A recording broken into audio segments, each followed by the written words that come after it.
राधे राधे महाराज जी। महाराज जी, मोक्ष का सबसे सरल रास्ता क्या है और भक्ति और प्रपत्ति में क्या अंतर है? देखो, प्रपत्ति का नाम ही भक्ति है। प्रपत्ति माने होता शरणागति। जब हम भगवान की महिमा का श्रवण कीर्तन स्मरण करते हैं, भगवान के चरणों की सेवा करते, पाद सेवनम अर्चनम, भगवान को प्रणाम करते हैं, वंदनम, सख्यम भगवान हमारे मित्र भी हैं, दास्यम भगवान हमारे स्वामी भी हैं, और आत्मसमर्पणम, ये जो आत्मसमर्पणम है ये नवधा भक्ति की पूर्णता है। इसी को प्रपत्ति कहते हैं, इसी को शरणागति कहते हैं, इसी को आश्रय कहते हैं, इसी को अवलंबन कहते हैं। भगवद अवलंबन, भगवद आश्रय, भगवत प्रपत्ति, भगवत शरणागति। तो भक्ति भगवत शरणागति एक ही बात है। अब रही मोक्ष का सरल उपाय, तो ऐसा भी नहीं है कि मोक्ष इतना सरल है कि आप सहज में इसे प्राप्त कर लें।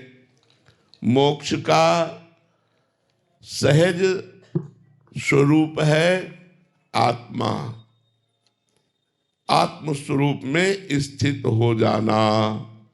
अभी हम स्थित हैं शरीर में, मन में, इंद्रियों में, इंद्रियों के भोगों में।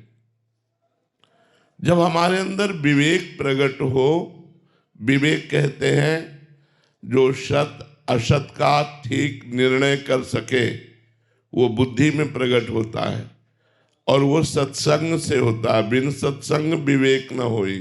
जब हम साधु समागम करते हैं तो हमारी बुद्धि में विवेक प्रकट होता है, और विवेक का तात्पर्य है सत्य असत्य का ठीक निर्णय करना।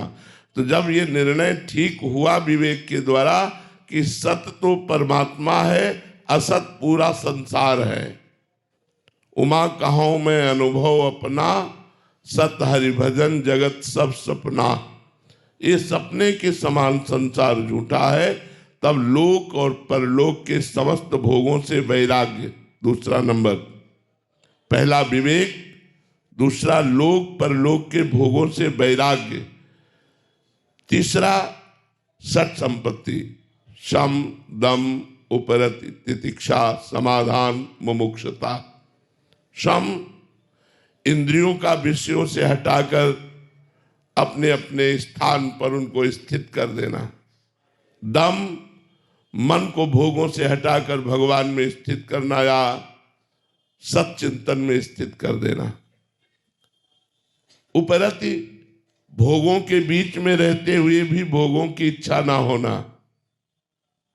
तितिक्षा गर्मी सर्दी बरसात मान अपमान लाभ हानि भूख प्यास काम क्रोध लोभ मोह मद मत्सर के वेग, इनको सह जाना तितिक्षा कहते हैं। समाधान चित्त का परमात्मा में स्थित करने का प्रयास करना। मुमुक्षुता मैं इसी जन्म में संसार से मुक्त हो जाऊं, ये जब बात आएगी तब हम मोक्ष मार्ग में चल पाएंगे। इसीलिए मोक्ष मार्ग कठिन है कि हम शरीरधारी अपने को शरीर मानकर मन और इंद्रियों के द्वारा भोगों को भोगने में लग गए, इसीलिए मुमुक्षुता कठिन हो गई। नहीं तो हमारा स्वरूप है मुक्त। ना हम कभी बंधे थे, ना बंधे हैं, ना बंधे रहेंगे।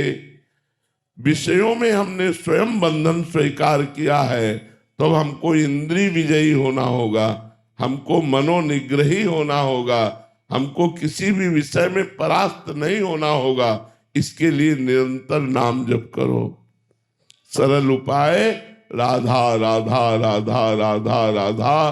तो जिस श्वास में तुम्हारे प्राण निकलेंगे उसी श्वास में तुम्हारा मोक्ष हो जाएगा। फिर तुम माँ के गर्भ में नहीं जाओगे, तुम परमात्मा स्वरूप हो जाओगे। इसलिए निरंतर नाम जप करो। जगदीश जी, जोधपुर राजस्थान से। राधे राधे महाराज जी।